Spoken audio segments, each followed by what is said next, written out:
პირდაპირ უცხოურ ინვესტიციებში 2025 წლის მთავარი ტრენდი კვლავ რეინვესტირება, რაც იმას ნიშნავს, რომ ქვეყანაში ინვესტიციის სახით შემოსული ყოველი $10-დან $8 მეტი უკვე აქ არსებული კომპანიების მიერ რეინვესტირებული მოგებაა. ჯამში 2024 წელთან შედარებით 2025 წელს ქვეყანაში FDI-ის 7.6%-იანი ზრდა ფიქსირდება და $1.689 მილიონ შეადგენს. წლიური ზრდის მიუხედავად 2025 წლის ინვესტიციები უფრო ნაკლებია ვიდრე 2022 და 2023 წლებში. რეინვესტიცია კი 83% შეადგენს.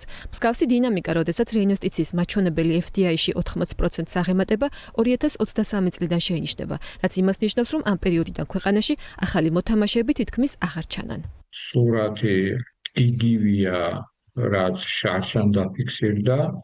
საერთოდ 2023 წლიდან ფიქსირდება და ზოგადად ფიქსირდება იმ პერიოდიდან, როდესაც საქართველოს მკვეთრად გადაუხვია ევროპულ კურსს. უცხოური პირდაპირ ინვესტიციების დინამიკა სახეზეა. 2025 წელს ძირითადი ინვესტორი ქვეყნების სიაში $314 მილიონ ინვესტიციით გაერთიანებული სამეფო ლიდერობს. მას თურქეთი, მალტა, ამერიკის შეერთებული შტატები და ნიდერლანდები მოჰყვება. ათეულში შედიან ესპანეთი, რუსეთი, ისრაელი და გერმანია. ინვესტიციები ეკონომიკის ძირითად სექტორებზე შემდეგნაირად განაწილდა. ყველაზე დიდი მოცულობის პირდაპირ უცხოური ინვესტიცია კვლავ საფინანსო და სადაზღვევო საქმიანობების სექტორში განხორციელდა და $607 მილიონი შეადგინა, რაც მთლიანი პირდაპირ უცხოური ინვესტიციების 36%-ია.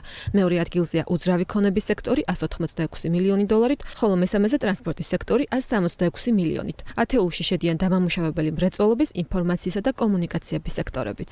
საფინანსო სექტორს მიაქვს გარკვეული წილი, მნიშვნელოვანი წილი, რაც არ წარმოადგენს ინვესტიციას რეალურ სექტორში და ნაკლებად შეგვიძლია აქ ხონდეს მოლოდინი იმისი, რომ ეს გააზრდის ან დასაქმებას, ან შექმნის რაღაც დამატებულ ღირებულებას მომავალში, რაც უნდა იყოს უცხოური პირდაპირ ინვესტიციის პირდაპირ დანიშნულება.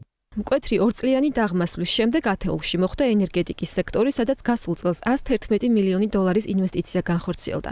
2024 წელს ეს მაჩვენებელი 95 მილიონი, ხოლო 2023 წელს მხოლოდ $23 მილიონი იყო. დარგის წარმომადგენლების შეფასებით სტაგნაციის შემდეგ სექტორში დამაიმედებელი ვითარება იკვეთება და გამოცოცხლება შეინიშნება, რაც მოსალოდნელია, რომ შემდგომ პერიოდშიც შენარჩუნდება. მიმაჩნია, რომ ინვესტორები მზად არიან და ქართველი ინვესტორები, მათ შორის, რომ საკმაოდ დიდი ინვესტიციები განახორციელონ ენერგეტიკაში.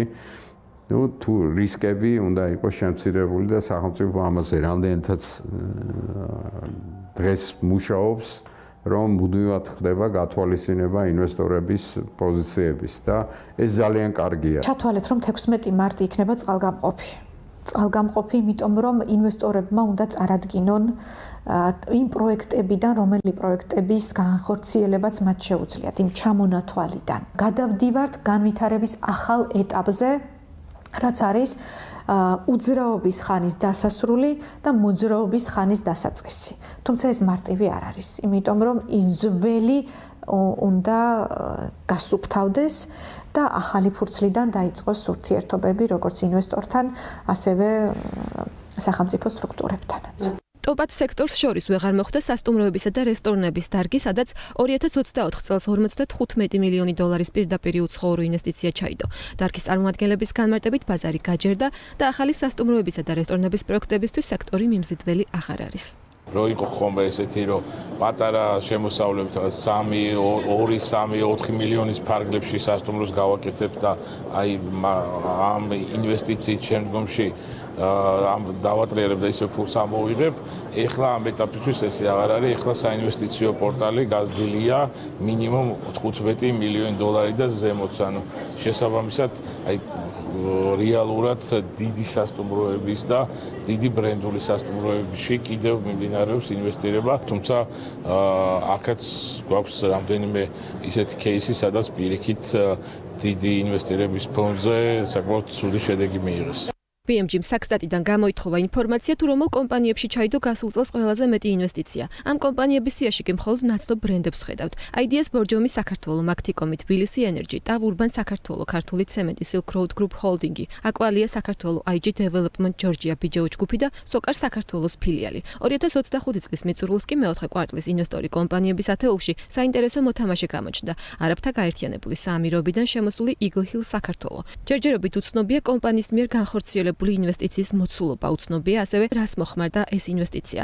აზიისა და სპარსეთის ყურის ქვეყნების ბიზნეს პალატის განმარტებით, არაბული და ყურის ქვეყნებიდან სხვა დარგებშიც არსებობს ახალი კაპიტალის შემოდინების პოტენციალი. თუმცა პრობლემურია ის, რომ საქართველოში მსხვილი ინვესტორებისთვის საჭირო მასშტაბური პროექტების ნაკლებობაა. ჩვენი დარგის სპეციალისტები უფრო იღებენ ისეთ ტოპ კომპანიებს, რომელიც უფრო მსხვილი საინვესტიციო კომპანიები აქვს და მათი ფინანსური რესურსი და შესაძლებლობა კაპიტალი არის უფრო მსხვილი, როგორც არის 50, 100 მილიონის და ასე ვთქვათ.